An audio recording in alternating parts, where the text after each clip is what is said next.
Fratelloni's Hardware and Garden Stores brings you, by my count, Garage Logic Podcast number 999. Ooh, I had the fanfare ready. January 13th, Friday the 13th. Those have never bothered me. 2023. 48 degrees in 1987 was the record high on this date. And back in 1916, she was a bit chilly at 30 below. And now, from the mayor's office above the boathouse on the east shore of Spoon Lake, it's Garage Logic with Chris Reavers manning Technology Corner, Kenny Olson from the Krabby Coffee Shop, John Haidt in the newsroom, and of course, the Rookie. Here is your flashlight king, fireworks commissioner, and the keeper of common sense, your mayor, Joe Souchere. Jay in Roseville needs to have his email read to honor him for his diligence in his research. Okay. Gentlemen, I reviewed the full GL podcast archive to try and validate the true podcast number. Oh, boy. And I believe you are actually off by 2. That would make the January 12 podcast, yesterday, announced as number 998, the 1,000th podcast. Congratulations. That was fun. That was a good time. As mentioned on the January 9 podcast, both of the shows for 12/9/2022 and 12/12/2022 were announced as podcast number 978. The same thing happened for shows on 5/8/2020 and 5/11/2020, both announced as podcast 380. You went back. Maybe we can bring back the old motto for 2023, close enough. Also, a ray of hope about the failed academy. My son will be a freshman in high school next year and toured our local public school, Roseville High School, as part of orientation. The principal gave a presentation touting the importance of trade work, how the school will prepare kids for any career path, and that college is not for everybody. Then we toured the recently built automotive repair classroom, a full working shop complete with lifts and tools. He spent half an hour talking to the teacher and touring the shop, followed by another half hour touring the woodworking shop. For the first time in years, he is excited about school. Isn't that wonderful? That's really cool. fantastic. Yeah. Okay, Jay in Roseville, there's no getting around what you've discovered. We'll take his word for it. And as long as you've discovered that, you know what I'm going to call today's podcast? Number 998. Then Monday will be number 999, and Tuesday will be 1,000. Okie doke. All right, so let's start the show over, please. All right. Please start the show over. Start here. Now, are you going to start, or you want me to hit the Making theme? S up as you Fratelloni's, come go. on. You're just making it up. Fratelloni's, let's go. Okay. Awesome. Are we ready? Yep. Fratelloni's Ace Hardware and Garden Stores. Nope. I'm sorry. No ace. That's right. Fratelloni's Hardware and Garden Stores brings you Garage Logic Podcast number 998, January 13th, 2023. 48 degrees was the high on this day in 1987, and it was as chilly as 30 below on this day in 1916. And now, from the mayor's office right. above the boathouse on the east shore of Spoon Lake, And Monday it's will be Garage 999. Logic with Chris Reavers manning Technology And the, Corner, people who Kenny Olson attend from the Krabby show on Coffee Shop, Tuesday John Haidt in will the be getting the newsroom, genuine and of deal. course, They'll be getting the the Rookie. 1,000th podcast. Here is your flashlight king, Love to hear it. fireworks commissioner, and the keeper of common sense, your Huh? mayor, Joe Souchere. We just left some money on the table, didn't we? I think we did. We're doing 4 free shows. Wow. Wow. Those emailing, by the way, about the 1,000th podcast, the tickets have been claimed For a long time. for quite some time, and we're sorry that we can't accommodate all of the people that wanted to join us on Tuesday. Yeah. I got a note from our buddy Jordy, Yep. who writes the Penn Biden Center, where classified documents from Joe Biden's time as VP were found, lies at the center of the latest controversy affecting the president. And then Jordy wanted me to read a story about the Hunter Biden China classified documents mystery. It also has been discovered that 60 classified documents were found in boxes in Biden's garage, where he also keeps a very nice-looking 1967 Corvette Stingray. Okay. And Jordy notes that a 1967 Stingray can lose 65 classified documents in 4.7 seconds. Ba-dum, boom, boom. See, that was a ba-dum, boom, boom. But you weren't listening. No, I was. Yeah. Now, speaking of these documents, I was listening, going up and down the dial, driving in, and I tuned into the Glenn Beck show, and they've either discovered him previously or, unbelievably enough, they've just discovered Hank Johnson. Hank is continuing to represent some portion of the Atlanta area as a representative in Washington, D.C. Okay. Hank came to our attention in 2010 when he was worried that the island of Guam would tip over because of additional military service. And the admirals that he was grilling had to say, we really don't anticipate that. Well, now it turns out, and the Beck gang had a great point, why isn't Hank Johnson gone to for everything? Hank Johnson... Correspondent on all matters. I would go to Hank, as those guys said, I would go to Hank for everything. Right. Because you think of we got a congenital liar in Congress with this Santos nutcase, and we've got all kinds of nutcases in Congress, including Hank Johnson, who's quite literally, I would think, could meet the medical definition of idiocy. He thinks an island can flip over. Right.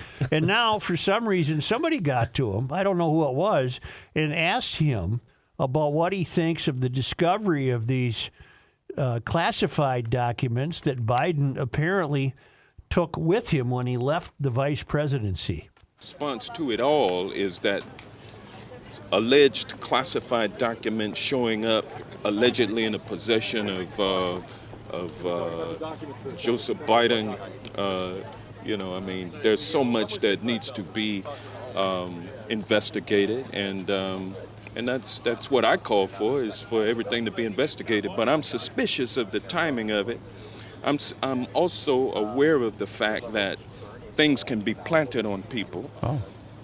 Places and things can be planted. Things can be planted in places and then discovered conveniently. That may be what has occurred here. I'm not ruling that out, but I'm open in terms of the investigation. Needs to be investigated. These are the people that represent us. This guy thinks a place can be Investigated. arranged. Yeah, you can do that. You could move Atlanta to a different state, Let's for go. example, and then conveniently discover something there. Right. This guy's a moron. That view that Republicans planted the documents. Yes. Also shared by Joy Behar. I saw I don't that. think any mention of her should ever darken this show. She's another one that would meet the medical definition of idiocy. There was a fun thread on Twitter this morning about just how dumb she is, and Boy, she's dumb. it was just delightful to read. Do you realize that Hank's been representing Georgia's 4th congressional district since 2007? Well, what does that say about the people he represents? Thank you. Good God in heaven. Yeah. Don't we have enough trouble? I should go to his, what's that website? Poll something or other? My What finger. what district did you say, Chris? Georgia's 4th congressional district. I believe it's the Atlanta area. It is.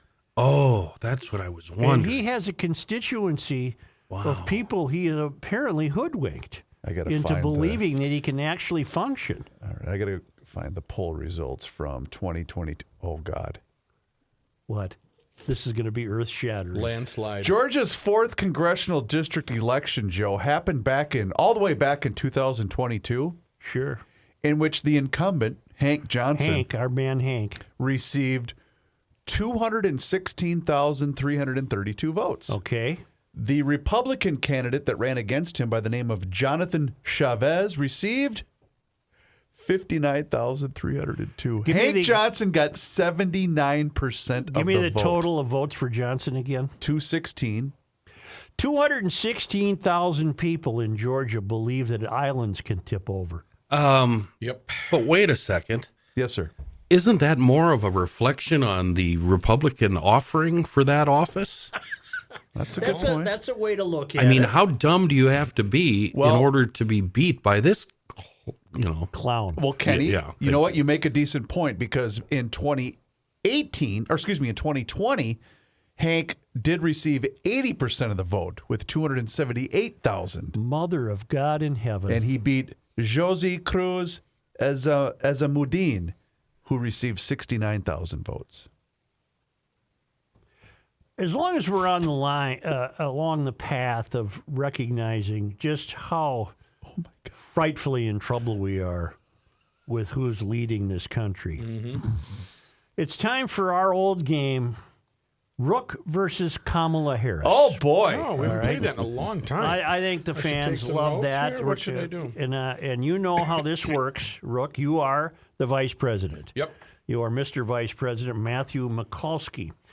And you appeared this week at Ann Arbor, Yep. University of Michigan, and you joined Secretary of Energy Jennifer Granholm at the University of Michigan professor Kyle White in a conversation on the climate crisis. In fact, you were there yesterday. Yep.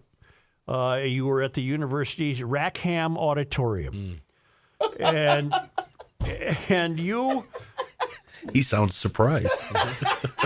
Very nice venue. Very nice venue. How many yes. days did you spend at the old Rackham? Well, we rack hammered pretty good there. A couple And you, nights. sir, were asked to describe the momentum of environmental advocacy as it is being spurred both by optimism and, of course, the fact that we're in environmental crisis. But your specific question is, could you describe the momentum of the environmental? Could you describe the momentum of yours and others' environmental advocacy as this country deals with both the optimism of your movement and, of course, the crisis we face? Mr. Vice President, could you? I'll ask the question now officially. Okay. Mr. Vice President, could you describe the momentum of environmental advocacy as it is being spurred by both optimism and crisis? The momentum of these environmentalists is overpowering. It's overpowering. They are in your face. They have statistics. They have a lot of momentum. Unfortunately, I do not agree with what they say that we are in a climate emergency. That there's Well, an they use the end word date. crisis, sir. Crisis. Okay, that there's an end date down the road here where the entire Earth will implode. So, personally, I believe that the Earth is bigger than these environmentalists and these activists, and I think they're wasting a lot of time, even though they have great numbers and such. I want them to come to the realization that nature is bigger than man, and that the climate is changing, but it's not because of the cars we drive, the paper we recycle, or the type of gas that we burn. Very good point. So I would tell them, yes, they do have momentum, but it's misguided. They're going nowhere. It's a very interesting answer, sir, given the forum would have anticipated that you would have been fully on board with your environmental advocacy and acknowledging a terrible crisis. I commend your independence of thought on this. Thank you. But the boos right now coming from the crowd. Yeah, it's a tough crowd. Tough crowd, but this is a tough position to be in. When you are in this situation, Right. you have to... It's not easy being the vice president, is it, no, Mr. Vice no, President? it's not. Yeah. I have the Corvette, the paperwork in my I garage. tell you. No, that was a different vice president, Oh, sir. that's the future. Okay, Gotcha. That's No, a current. That's no, a, that was the the past. That's right. That was the past. Okay, now that's Rook versus Kamala Harris. Here's Kamala asked the Would you same- please ask the current vice president the same question? Madam Vice President, could you please describe what you believe to be the momentum of environmental advocacy as it is being spurred by both optimism and crisis? I think of this moment as a moment that is about great momentum, inspired by, yes, optimism, inspired by a crisis, no doubt, but inspired by also our collective ability to see what can be unburdened by what has been. And that's critically important. It's critically important. Rook wins hand down. Not Hands even down. close. Okay. Not even close. Not even close. Not even close. Was it close? Not even. You are a better vice president than Kamala Harris. Wow. I'll take the gig. Yeah. I'll take the gig. There was another question, too. She is certifiably and medically convicted of idiocy. Idiocy, yes. Yeah. Wasn't there also another question, Mr. Speaker, about the Caribbean nations? that you Well, wanted I to ask? believe you're catching me a little bit off guard, but you asked the question of the I vice certainly president. can. If you don't mind. I If don't you mind at all. No, acquiescing and that I'm time. not the speaker. I'm just a moderator. The at- moderator, at I'm sorry. Rackham Auditorium. Point of privilege. Point of privilege. Point of privilege. Harumph. If I'm asked, I would rather be asked questions by the mayor of Garage Logic only. So I'm to ask Rook what? Well, you can go ahead. ask Ask me. Go ahead. the troublesome storms that we've been having over a period of years, Mr. Vice President Mikulski. Several areas have been greatly damaged, affected by these storms, including the Caribbean nations. And some of those people just haven't had the ability to regroup and rebuild. Do you have any thoughts about that part of our world? It's a part of the world that's been involved with typhoons, hurricanes, since 4.5 billion years. Sure. And unfortunately, they're in a track of the hurricanes. There's nothing you really can do. You can't stop it. You can try to help build better framework, but that's up to that country. That country has to take it upon themselves to make sure they're building, maybe not necessarily with OSHA requirements, but a stable apartment building, hotel, etc.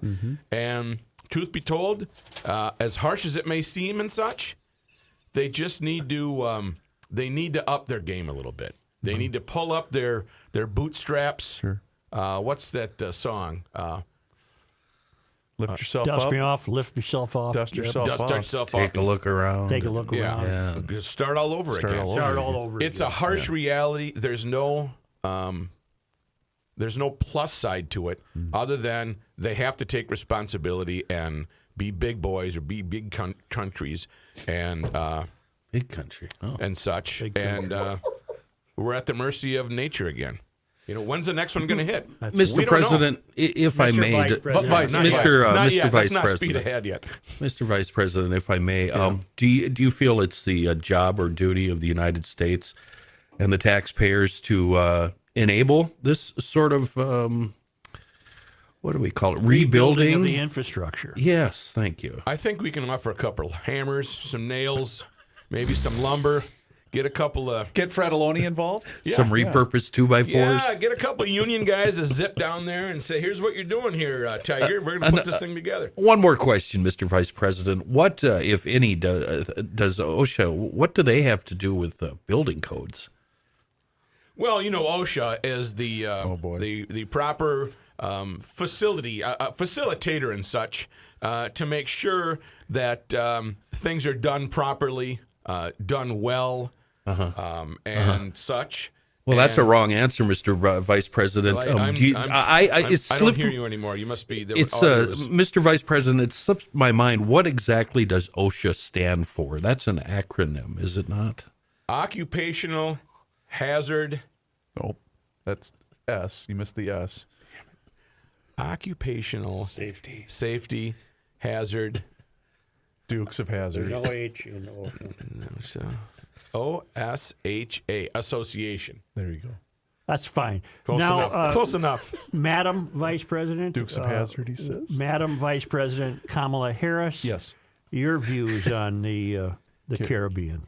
I convened, and I've convened now at least 3 times, a group that has their acronym CARICOM. It is the Caribbean nations, island nations. In the Western Hemisphere, that is where the Caribbean is. We are also in the Western Hemisphere. They are our neighbors.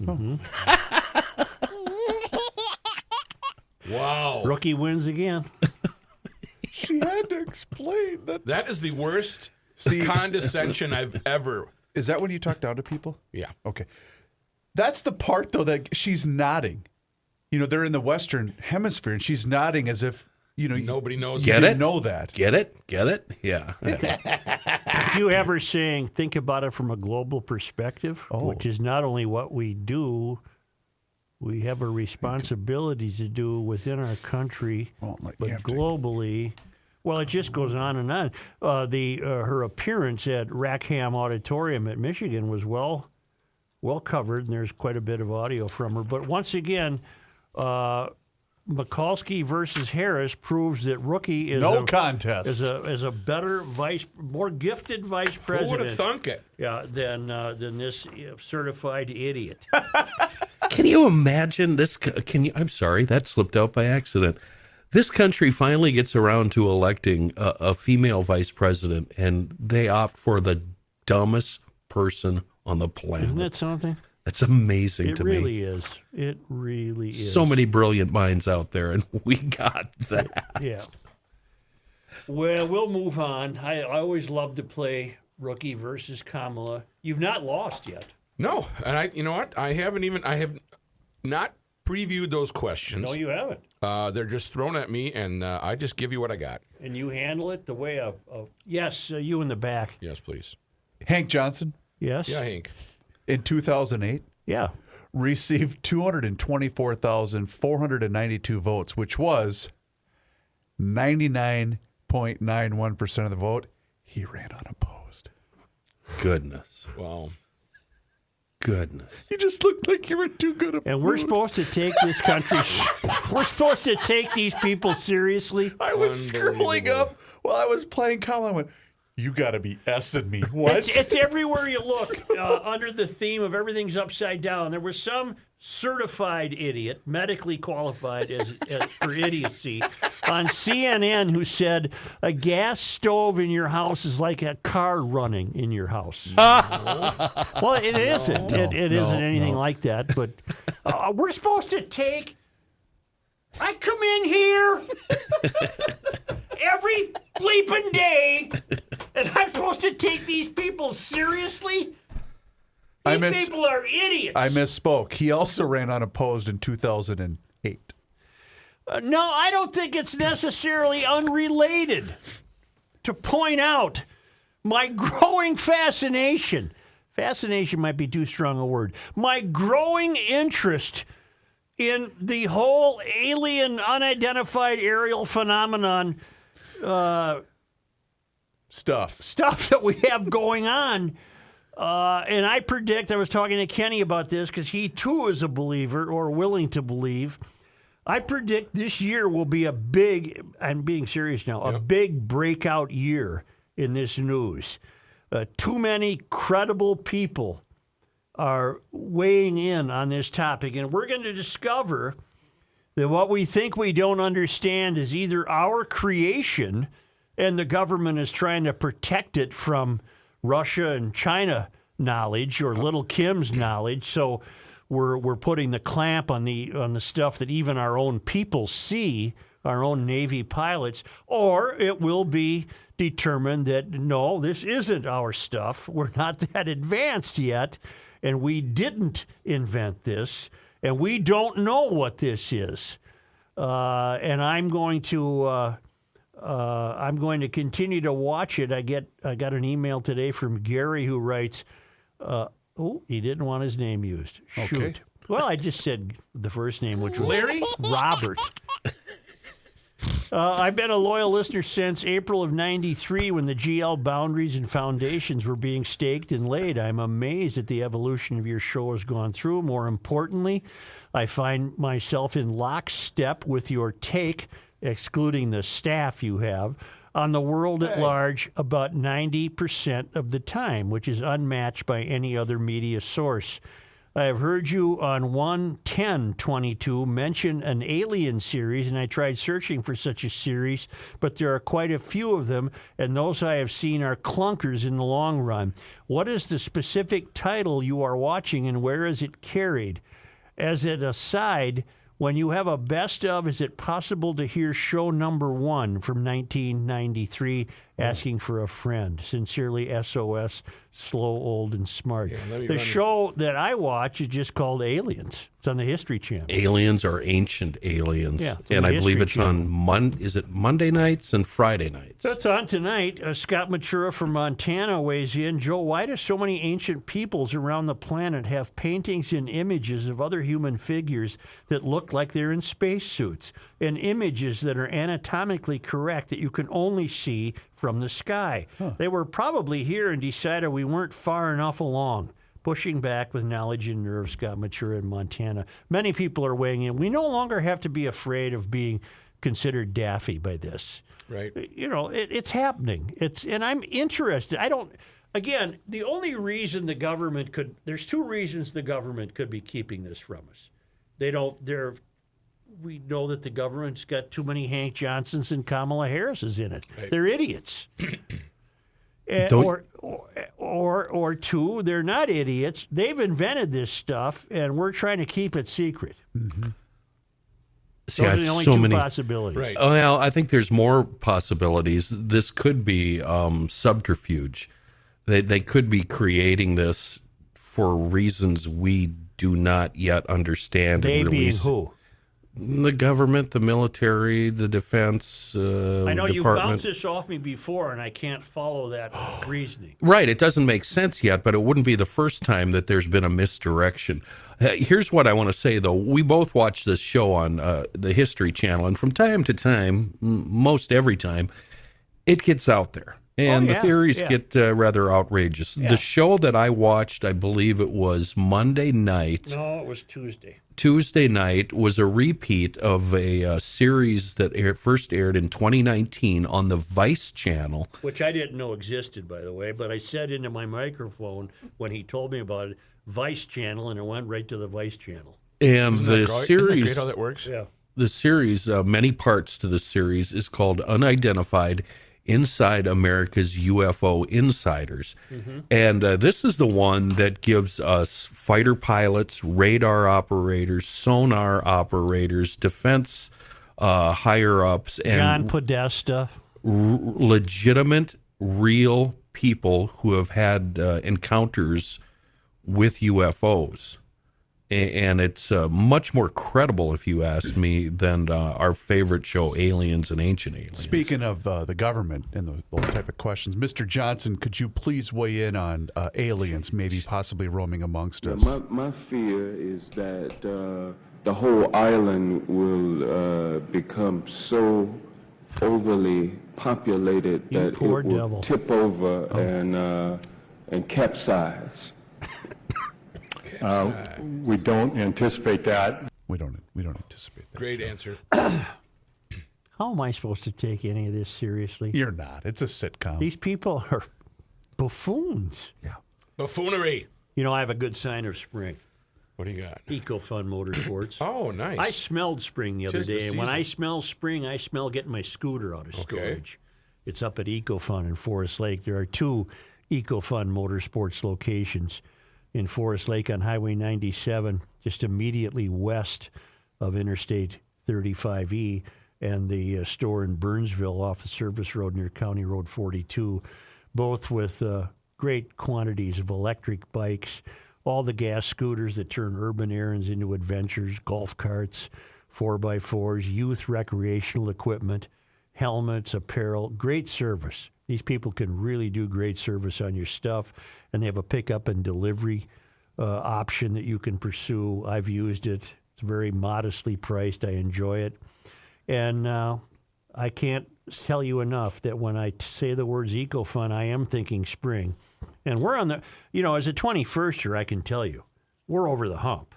I mean, as a 21ster, for you guys. As a 21ster, get to EcoFun and get your order in now and have it ready for when the 57,000 inches of snow that city council people think we have on the street at last melts, and you can begin doing your errands on those fun scooters, or you letting the kids out in the yard with their youth recreational equipment. It's EcoFun Motorsports in Forest Lake and Burnsville.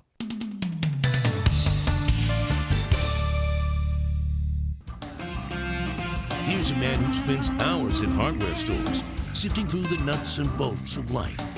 Joe Souchere.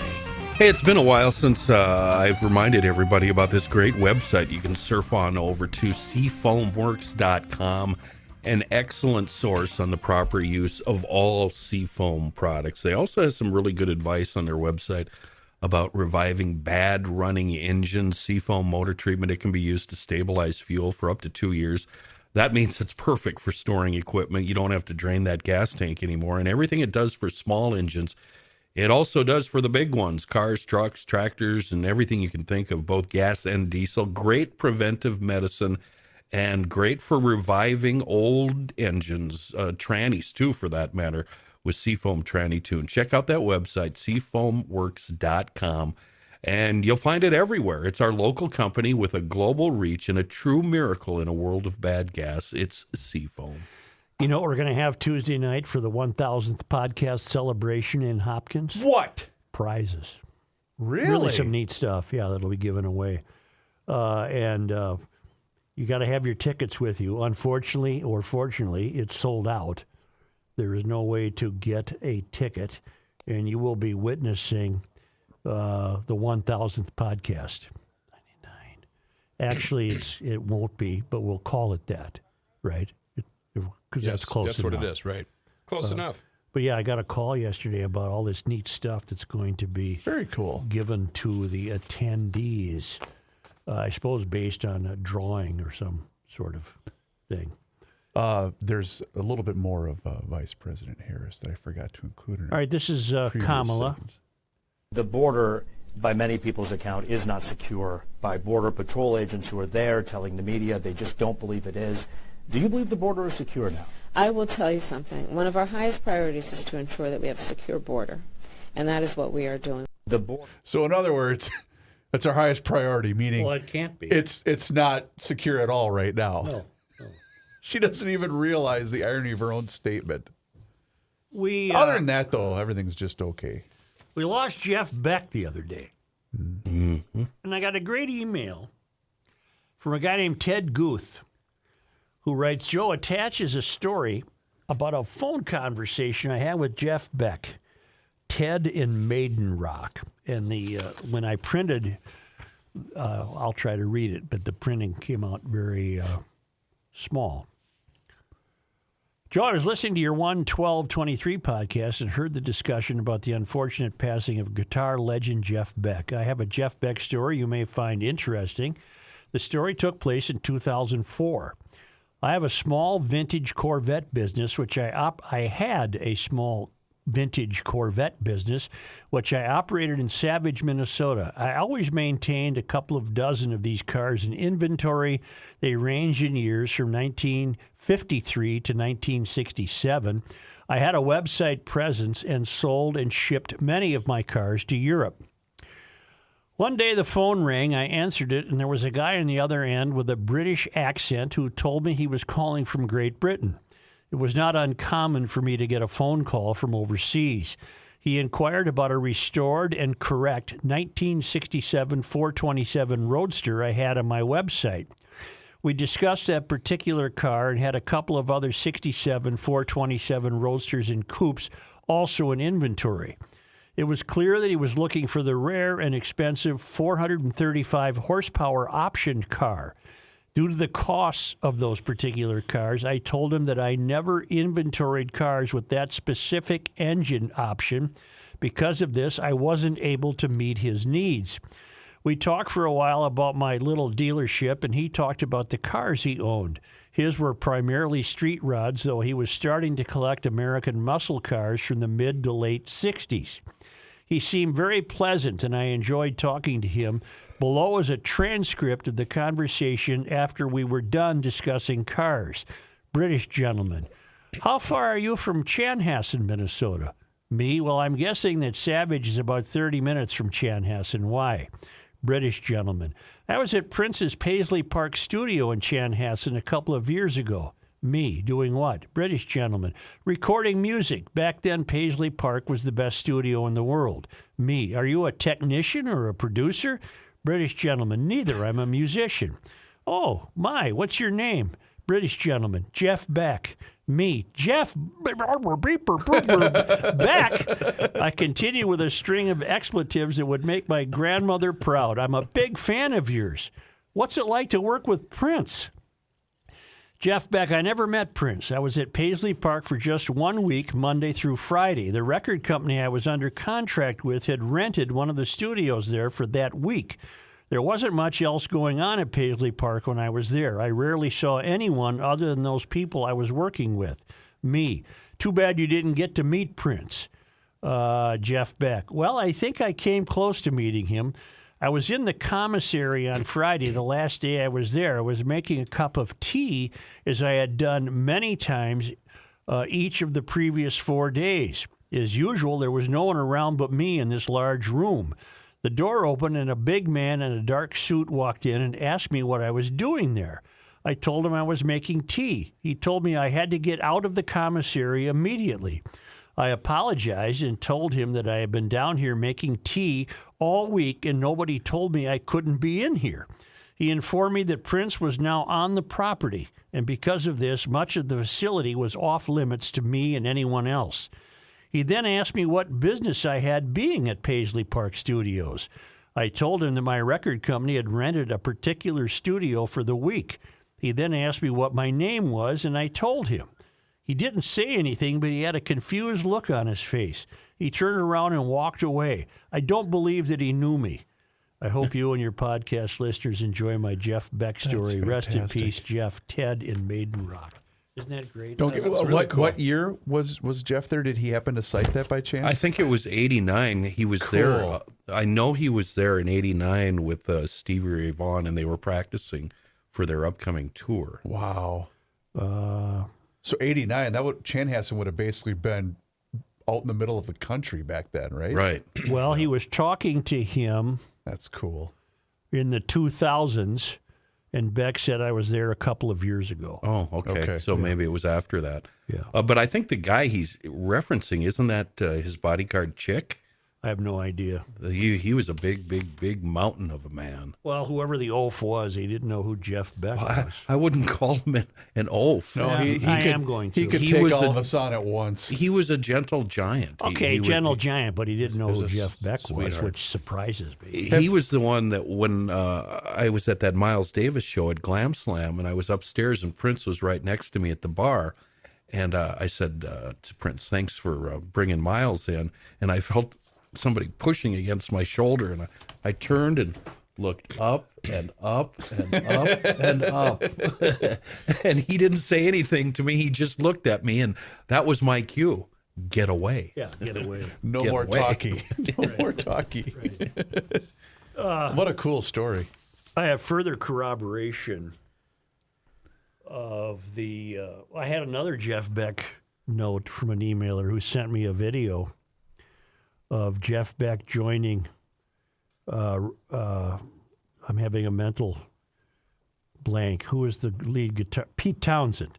And Pete Townsend and Jeff Beck were on stage with an orchestral ensemble in England and playing a song in which both Townsend and Beck were seated. They were sitting with their guitars. And it was all Beck could do to not spring out of his chair when it came time for him to play the lead. Oh, wow. Oh, what's the song? Oh, it'll come to me. I have further corroboration that perhaps the most principal problem in the failed academy is the number of administrators who have nothing to do, and as a result of having nothing to do, have pretty much ruined the failed academy. Okay. Because what they ultimately decided that they must do was task themselves with making sure no kid was ever uncomfortable. Thus, you have the teacher at Hamlin not being re-signed for her contract because she managed to make some kid uncomfortable. Right. And there was nobody to say, go bleep yourself, which the failed academy needs. Which is what some people are desperately saying, thank God. Yeah. And, thousands of administrators at Stanford that They ultimately put out a language advisory, which they took so much heat for. They took it off the map. And then you've got thousands of administrators at Southern Cal, and they're all scurrying to come up with new ways to find that make kids uncomfortable. And in the School of Social Work, they came up with the idea that the word field might be traumatizing, could be racist. And this is all the fault of them being too administratively top-heavy. Right. And now we learn, and this is for our friends at the Center of the American Experiment, and this is by Katrin Wigfall. And she writes, my previous post on ballooning district administrative growth nationwide led many to ask about Minnesota-specific numbers. While school district administrative growth in the state has not mirrored that across the nation, principal, assistant principal growth, a separate category, in the state is nearly 10 times greater than teacher growth between 2000 and 2019, according to Minnesota data from the National Center for Education Statistics compiled by the Center of the American Experiment. The number of principals and assistant principals on K-12 public school staff increased nearly 40% from fall of 2000 to fall of 2019, compared to 4% growth in teachers over the same time period. The principal assistant principal growth is a bit of a head scratcher for me, given the low teacher growth. Perhaps the growth is primarily due to more assistant principals being added to schools. I welcome thoughts on a potential Y factor. Instructional aides have grown by nearly 36%, guidance counselors have grown by 38%, and student support staff has grown by 135%. Wow. This includes nurses, social workers, psychologists, speech therapists, etc. Student mental health concerns, GL has predicted that will become a bigger and bigger dynamic in the failed education system. Student mental health concerns have been at the forefront of education-related conversations recently, with numerous studies associating school closures with adverse mental health systems. So there you have it, further corroborating evidence that hand in hand with the academy failing is the growth in administration. And I submit to you, let's just go back to Stanford, with 15,700 administrators and only 16,900 students, you have too many administrators who quite literally have to invent a reason for them being there. And the reason they've invented, it strikes me, is that they have decided that no child shall be made uncomfortable. So they keep finding these absurd examples of what they believe, because they're idiots, they believe could cause discomfort, thus the word field. Or in Hamlin's case, a depiction of Allah shown after great forewarning that if this bothers you, you may leave the class. And so what do? We don't go say, go bleep yourself if you're upset. You were given plenty of warning. We can the teacher because somebody was made. And I'm sure involved in that decision to not re-sign the adjunct professor were administrators. Among them would be the vice president for, ironically named, Inclusive Excellence. Mm-hmm. So you've got too many of these people on board, and they're ruining the whole thing. It's pretty much ruined. There are a few schools where maybe this is under control, but I'm essentially unaware of them. It's almost as though all the academies in the country decided on the same day, let's ruin this. And who oversees them? Well, I would imagine, let's take a school like Hamlin. I would imagine the Fanice Miller, the so-called president of what used to be Hamlin, because it's no longer a school in my estimation, 1854 to 2022, rest in peace. I would imagine Fanice Miller, the president of Hamlin, or the presidents of other schools, they oversee the administration. But nobody oversees the president? It could be, I guess, in the case of a public school, it would be a board of regents might oversee the president. Well, in the case of Hamlin, she needs to go. Well, of course. They should lose their accreditation as a But school. They're not a school. There's nobody there to show her the door. No, because all of the administrators put in place would be there They all to toot the pat same- her on yeah, the back and exactly. say, yes, we've caused some Islamophobia here. We must do something about this. Harumph. And out goes the teacher. There's even Muslim Prater was her name. organizations. Such, there's even Muslim organizations that are against the school. Oh, and that many decision. Muslims and many Muslim organizations think Hamlin is acting ridiculously. Mm-hmm. And that's been well noted. I'm aware of that. And in fact, I'm sure there are many Muslim organizations that are embarrassed by this Yeah. and believing this does our program no good whatsoever for you to act like this. It shows that we're intolerant and quick to hit the trigger, and we're not. Those organizations are saying we're not that way at all. And here come these fools who are led by their own sense of virtue, and they really don't know what they're doing. Right. And it's not education. It's just not an education. And Hamlin, forever in my mind, is no longer a university. So, but getting back to the center of the American experiment, there's further corroboration in the state of Minnesota that there's just this great emphasis on hiring more and more and more administrators and what was I calling them? What did I call them? Not only more assistant principals, but more and more aides, guidance counselors, things of that nature, nurses and what have you. And none of it has to do with reading, writing, and arithmetic. Nothing. You know, I hate to pile on.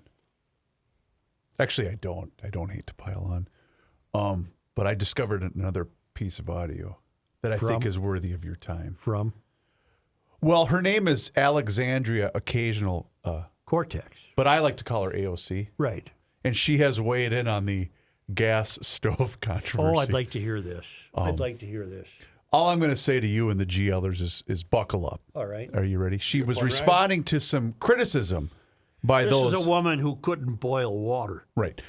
She was responding to some criticism by those pointing out that she herself has been videoed using a gas stove because she likes to chronicle everything on social media. Oh.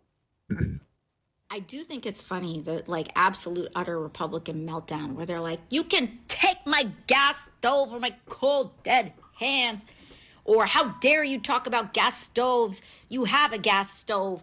First of all, I rent, period. Second of all, though, it doesn't even matter because by that logic, these are the same people who would have said we should have never gotten rid of leaded gasoline. Just because someone may have driven a gasoline car. Science evolves and gives us new knowledge with time. Oh, God. She doesn't even realize how dumb she's being.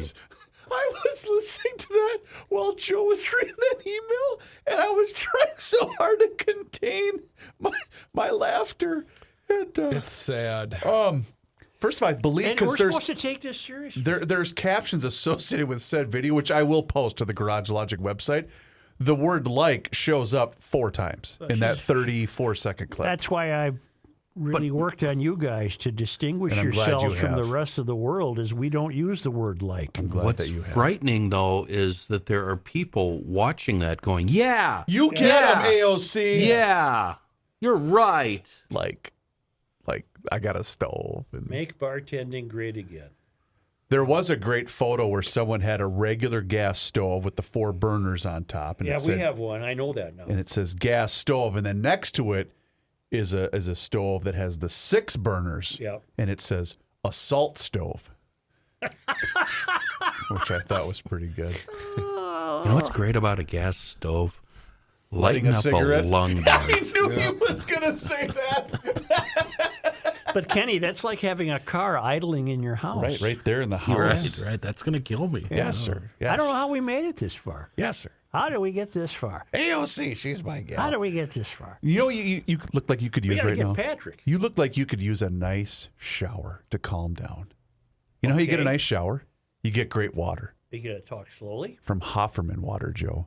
You get that Kinetico system installed? Ooh. Your shower is top drawer. I mean, like you'll have like the Don't best say shower like. on the block. Hofferman Water is an independent water treatment dealer. I have been a customer of Hofferman and Kinetico for years, and I'm very, very happy that I made that switch, and I know that you will be too.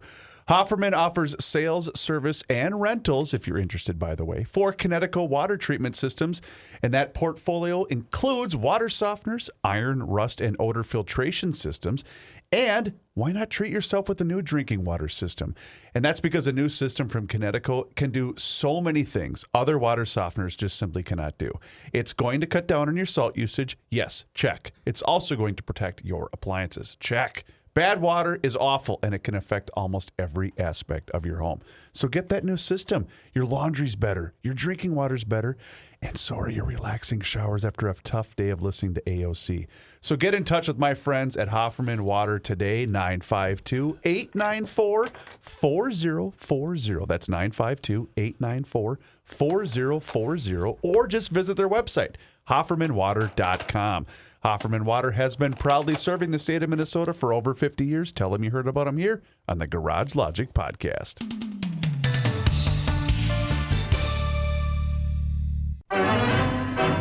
This guy wears many hats, just not indoors.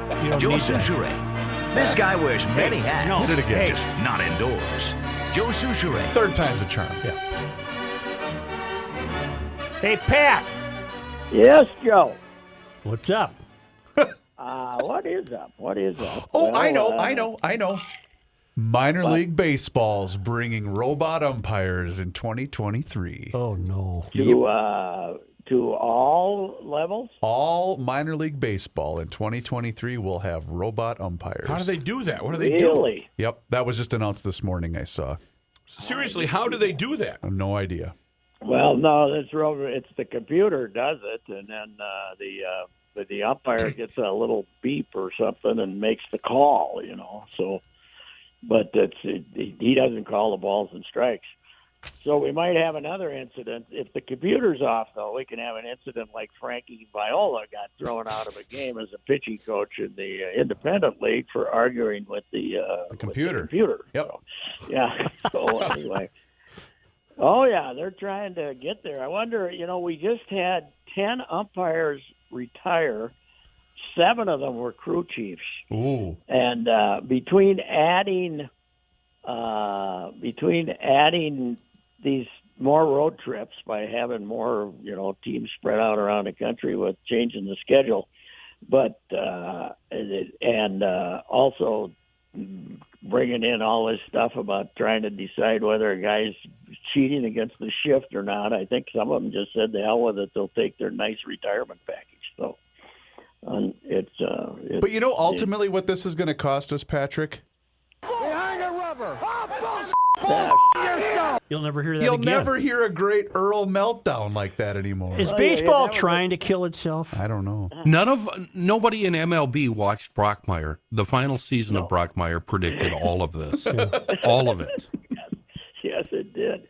Yes, it did. Well, I said the other day, that 2030, we're going to have the hour and 50-minute game with the 2-ball and 1-strike count to the hitters, and each inning starts with runners on first and third. Let's go! Come on! Oh my God!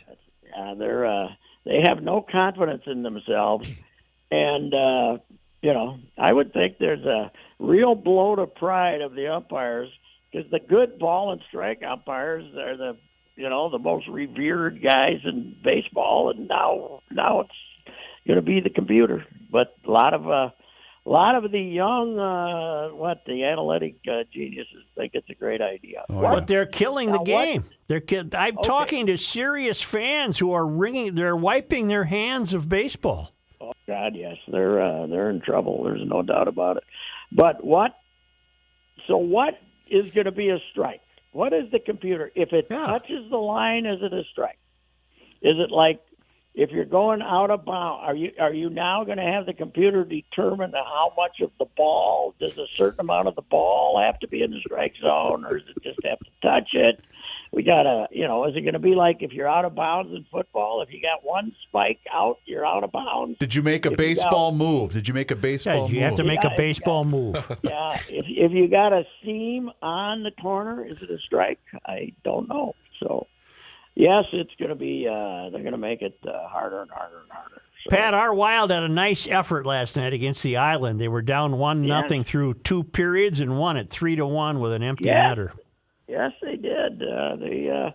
They had kind of I think they got 2 tie points in these 3-game losing streak, right? 2 of those were overtime. They got 3 of the 4 points in the 2 games. Yeah, they beat They got a point for tying the Rangers, and they won last night. They're who was betwixt the pipes last night? Gusty came back, because they were worried about whether he was going to be injured or not. So Gusty's been way better than people thought. He was supposed to be a stiff, but he's been pretty good. And they're way better than I thought. I thought they were going to be marginal playoff team, but they're pretty good. Is Kaprizov going to make it till the end of the year? He's playing about the whole game. They don't. They let him, if they need a goal, they let him stay out there an extra shift, and then they power play. That first shift on the power play is about 1:20 now instead of 50 seconds because you get him out there. Well, it's the only time you get him and Eck out there together, which is Eck should be his center now, I think, but they don't. Hey, but his center scored the big goal last night. That's right. Damn Steele got the big goal. You were pretty impressed with the Gophers over Ohio State.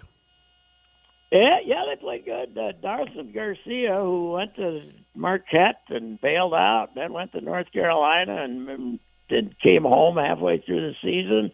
And he looked like a bust to me early in the year. He wanted to shoot jump shots, but he was down and dirty last night and played. He got 28 points. Played real good. And then, Joe, we got the big call. 1.7 seconds to go. That's tie game. The Gophers, it looks like they're going to kick away another one because they had a nice lead, and then they let it get away. And the guy from Ohio State blocks a shot, and they call it a foul, and our guy makes 1 out of 2 free throws, and they win the game. So Joe, I know you weren't watching, but they had the coaches mic'd up, right? Yeah. That's going to be their big gimmick to try to get somebody to watch a Gopher to not watch college basketball now because the games are all, they're just endless games. And they had them all mic'd up all night. This is not just for little tidbits. They had them screaming all night. And these guys are lunatics. Ben Johnson, I love him, but shut up for 2 minutes. Yeah. These guys are playing, and they're screaming, Guardia, get over here, get over here. They're not listening to you. They're not listening. They're trying to watch this other guy. They're not over. You can't give constant instruction.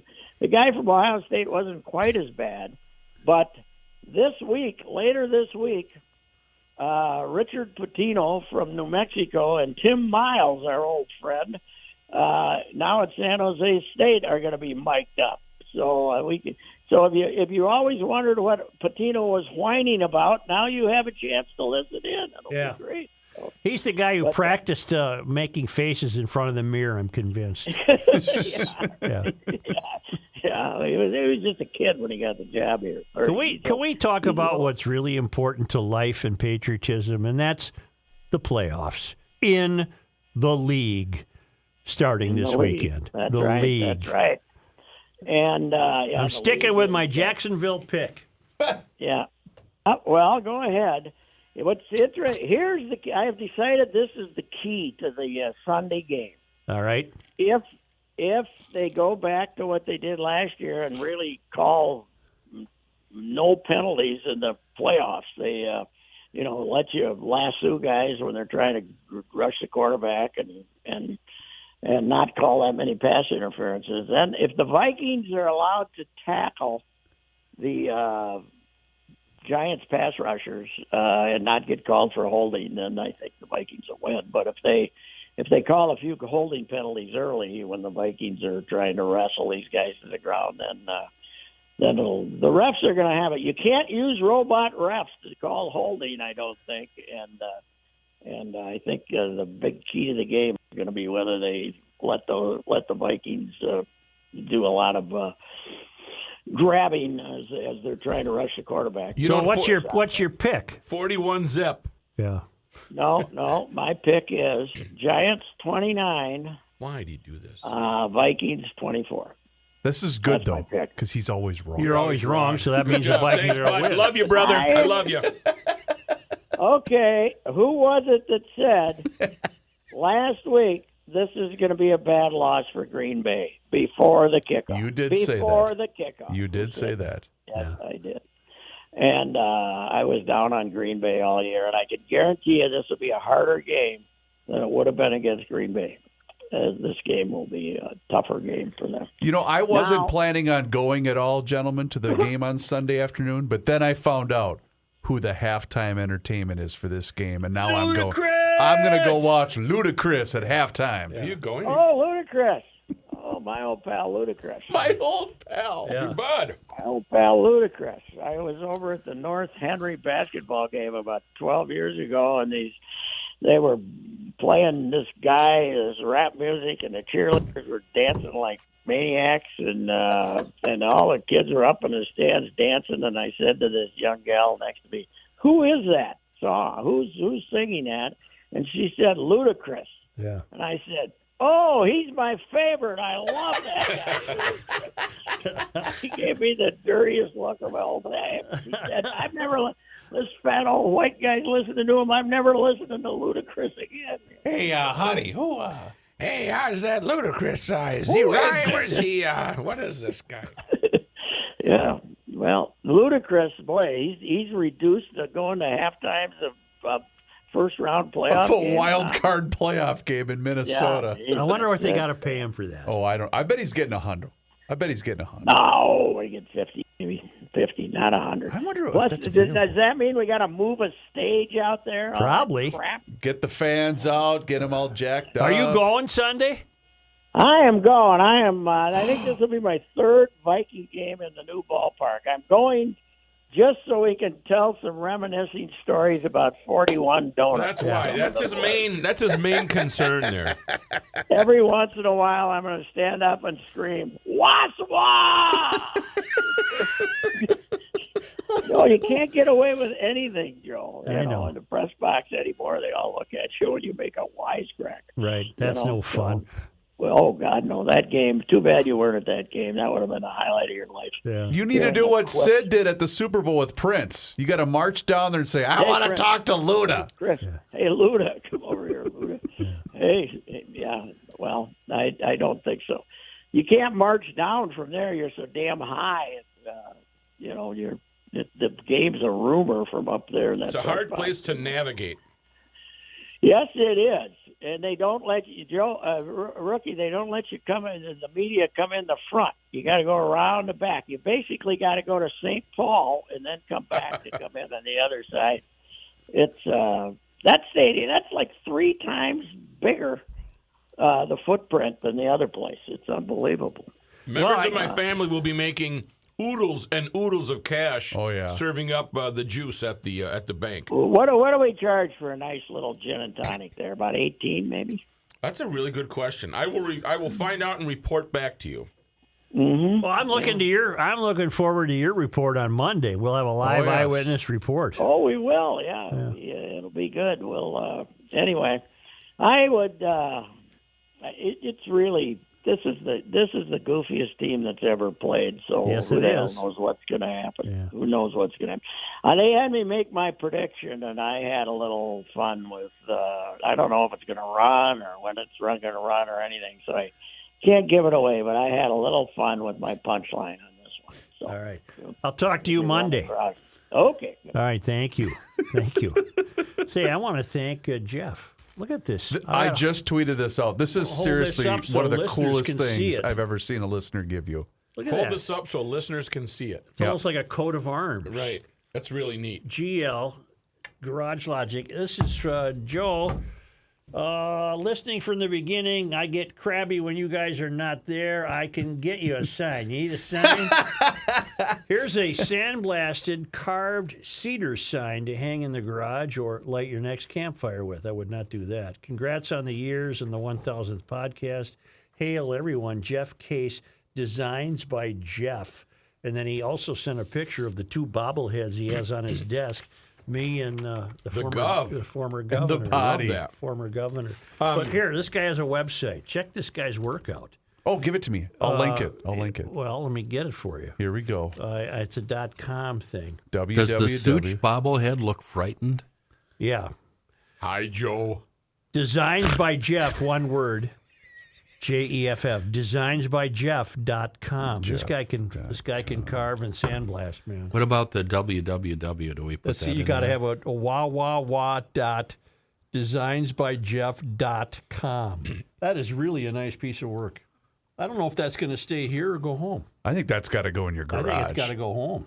That's really cool. I put it on both the social media channels if GLers want to check it out. And I'll link Jeff's website to the Garage Logic page as well. You could put it out in that outer office, class that hellhole up a little bit. I could. I can't believe how much you guys have trashed that since I departed. Well, we got the famous Copeland cigar box guitar out there. We've got the Schoonover hood. But don't you think, wasn't Bernard in there a couple of days ago? He might have stolen some stuff. Yeah. Well, what do you suppose went through his mind when he turned the corner and walked into that S-hole? I don't know. I don't think it's as bad as you're making it out to be, Kenny. I think it's... Hey, Kenny, I Jeff... think he was still smiling from that big fat contract he signed. Jeff also does artwork for race cars. It's on his website. Yeah, well, check out his website. It's really cool. You want to take a break? No, I want to hear Kenny tell me about DK May. Oh, well, I wanted to talk to GLers on their way out of town this weekend. If you're headed up northbound 35W, peel off and head to DK Mags on Old 8 in New Brighton. If you need any ammo or anything firearm related, they're a full-service gun shop with a wide selection of everything we need to, maybe shred some cardboard this weekend or whatever you may be doing. DK Mags will also be happy to assist you in tracking down and purchasing the firearm or accessory you need. And you know what? The guns they have in the store aren't listed on the website, so that would be a perfect excuse to just linger for a few minutes and check out what's in the gun cabinet. You can also swing into Monticello Pawn and Gun just south of 94 in Monticello. Great selection, fair prices at both DK Mags on Old 8 in New Brighton and Monticello Pawn and Gun. The website, dkmags.com. How long are we going to do this thing?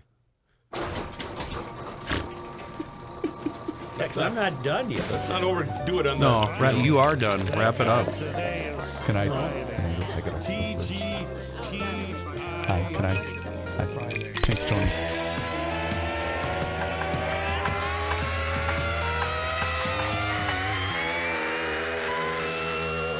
It's the scramble. It is. And who are you going to call? Slush Buster. Thank you, rookie. It's that time of the year, Joe. It really is. It's the season, isn't it? It's slush busting season. Yep. Right and now. the weather's right for it. It really is. You Yep. get that thaw going, you get a little slush up into that wheel well. I mean, you need to go get yourself a slush buster. So apologies go out to, this is from Dave, forwarded to me by the mayor. He says, "Hail the Flashlight King. Hail you. Hail you. I placed an order for my slush buster in early December and thought I would have it by now. Amazon shows that if I placed an order today, I should have it by Jan 9. What the hell? I'm wondering if you and the boys could work a little Christmas magic and help a relocated Minnesotan lad with his dilemma, and I'd pay the inventor dude or a hardware store directly and cancel the Amazon order if you could help get this thing to me by Saturday." Maybe edit a little. All right. I know. I'm trying, Kenny. Anyway, well, Dave, I'm sorry. We unfortunately don't have any control over Amazon. However, we do know a gentleman that owns 21 hardware stores here in the Twin Cities area that could probably help you out. And so if you would like, I can forward your email to Mr. Fredoloni, because Slush Buster has been the hottest thing on the shelves at Fratelloni's hardware and garden stores for quite some time now. It's a great invention made right here in Burnsville, Minnesota, from Dave Pounds, loyal GLer. He was tired of all that corrosive slush rusting his vehicles, so he came up with the Slush Buster. Check out their website, slushbuster.us. That's the official website of the great product that invaded GL last year. And it makes a great gift. I know the holidays are past us now, but if you've got a birthday coming up for a loyal GLer, maybe an anniversary of some type, the Slush Buster is a great gift. So place your order. Please let Dave know that you heard about the Slush Buster right here on the Garage Logic podcast, Joe. Such. What? 7. Jeff Beck, Lisa Marie Presley, and now Robbie Knievel. No. All in the span of a week. Did you guys see the photo of Lisa Marie and her mother at the Golden Globes just a couple of days ago? She died the next day. Kenny, they look like they're sisters, not mother and daughter. Yeah. That's just terrible. Let me just finish this text. She was only 54. She had what Hamlin had for Buffalo, the cardiac arrest. Ooh. But she looked like she was rode hard and put away wet. Yeah, she looked a lot older than 54. Probably not the best thing to say about somebody after their demise. And a lot of people on Twitter are ganging up on her and saying, see, I told you so, because she was a big proponent of the vax and the shots. And they're saying, well, that's what killed her. We don't know that. You know, I ignored every lure thrown to try to catch me on the Hamlin situation. Many people wanted to blame the vax for Hamlin. Right. I'm blaming a helmet in the chest that caught the heartbeat between beats. It's very odd, but it happens. Do you guys recall we were discussing Governor Walz was terribly excited, was jumping up and down like Dom DeLuise when he got to sit in that electric fire truck? Uh-huh. Remember that? Yeah. And that we learned that the fire truck cost, what, way over $1 million? It was very expensive. Twice as much as a regular fire truck? Yeah. And I got a note from Sean down Foldaway, who writes, Joe, you mentioned on January 9 that Walz was doing a photo op with Minnesota's first electric fire truck. Don't tell me we don't have any money. The truck, as electric with a diesel generator to keep the electric battery powered, cost $1.6 million. The same truck with a standard diesel engine costs half that. Don't forget, that's just the initial cost of the truck. There also needs to be a newly built charging stations, a power grid to support it, and a nearby maintenance facility to work on it. And if you thought a Chevy Bolt replacement battery was expensive and replacement promo, imagine what this electric fire truck will be worth in 10 years when the batteries are older, less effective, and antiquated technology.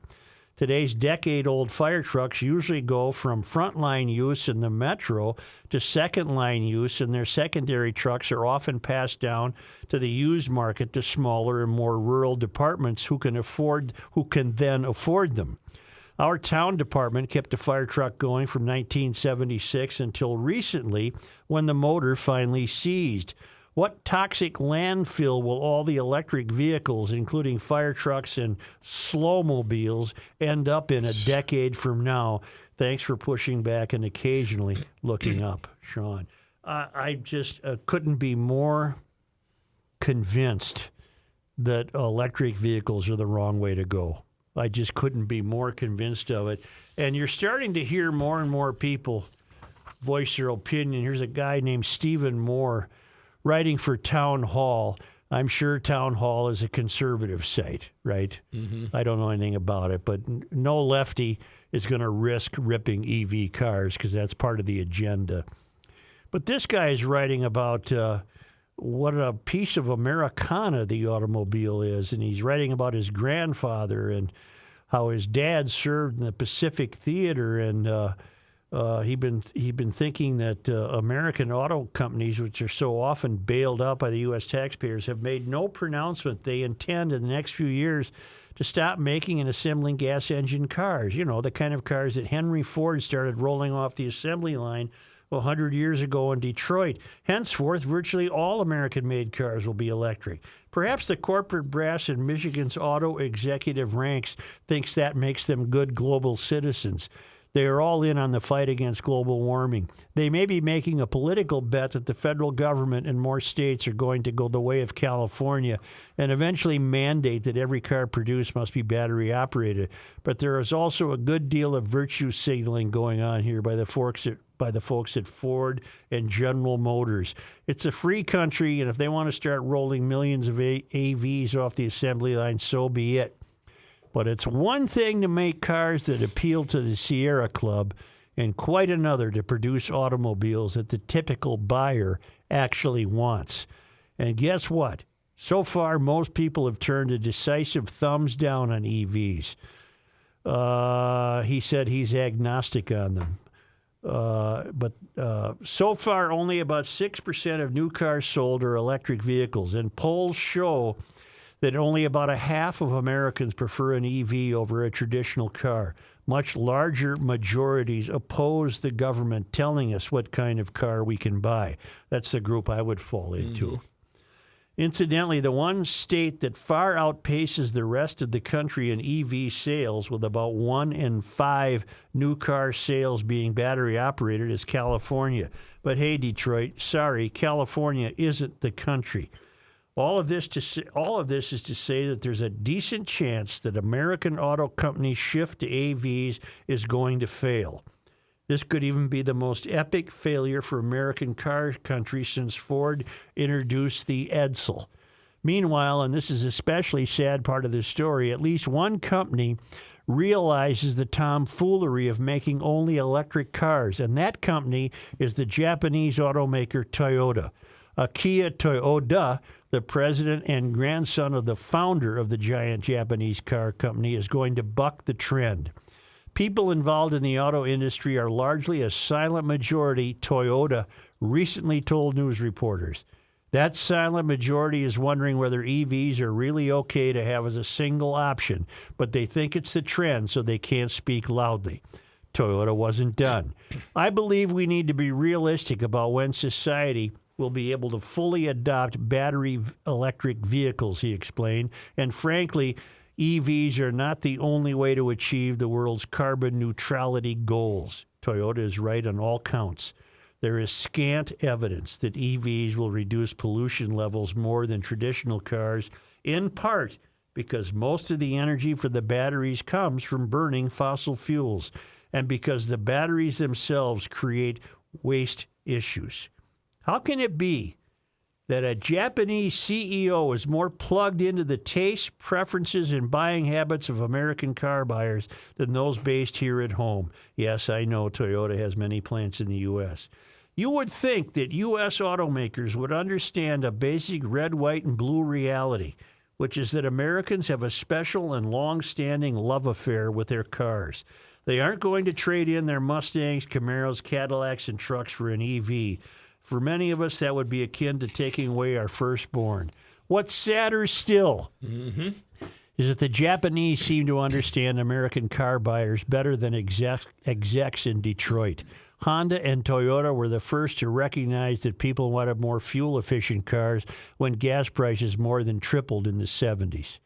And all this means, if GM, Ford, and Chrysler speed forward with their commitment to convert to 100% EVs, I'm going to have to break my long-standing pledge to my parents to buy American and never purchase a Japanese car.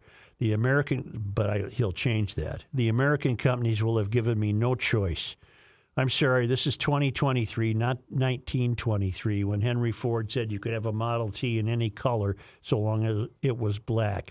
Incidentally, as this woke green energy fad fades into the sunset, as it most assuredly will, man, I'm rooting for this guy, and the American auto companies see their sales crash, they better not come begging for yet another taxpayer bailout. Aren't those wise words? I said this. I'm proud of myself for saying this early on. I've been disappointed in the car companies. Yep, none of you had any balls whatsoever. You just caved right over like a cheap suit, and you started making EVs, and you were wrong. And this guy is taking it a much step further in saying you're going to fail. And Wouldn't he's you right. think- Don't come back to me for a bailout. Wouldn't you think that those American car companies and those executives and chairmen, they know exactly what Mr. Toyota knows? They just decided to follow the trend. Yes. They took a chance. Well, they and took they decided to follow the politics. Right. And they're afraid to say what Toyota's saying. Right. And they all know it. You're right. They all know it to be true. These morons, they took a Mustang and turned it into an EV? Are you kidding me? Nobody wants that. And the Cadillac and the Lincoln and the Silverado. I don't want one. Those are government cars. I don't want one. Like a rock. Only. Oh, by the way, Town Hall, you were correct. It's a American politically conservative website owned by Salem Communications. Well, and as I say, David Brooks isn't going to write that column, and Tom Friedman isn't going to write that column because they're all on board with the agenda. Rook, who else isn't going to write that column? Reusse. Joe. George Will might write that column. I wonder if he still got the Jag he bought here in September of 2001. That car would be 22 years old. Well, maybe he's very frugal. Only because they come to us all the way from Marloth Park in Mpumalanga, South Africa, from the Traveling Lymans at worldwidewaftage.com. It was on this day, Friday, January 13th. the cruiser Duluth was launched in Newport News, Virginia, christened by Ella T. Hatch, wife of Duluth Mayor Edward H. Hatch. In May 1945, the ship became part of the U.S. fleet in World War II. Is that the one where you guys went to go listen to the horn? Is it No, that that was the Titanic. Oh, it was? Yeah. Yeah, that was a tough one. On this day in 1978, January 13th. Hubert H. Humphrey died. I remember that. No more needs to be said. I do too. I remember that. On this day in 1982, January 13th, nature writer and environmentalist Sigurd Olson, and if you haven't read him, I recommend it, died in Ely.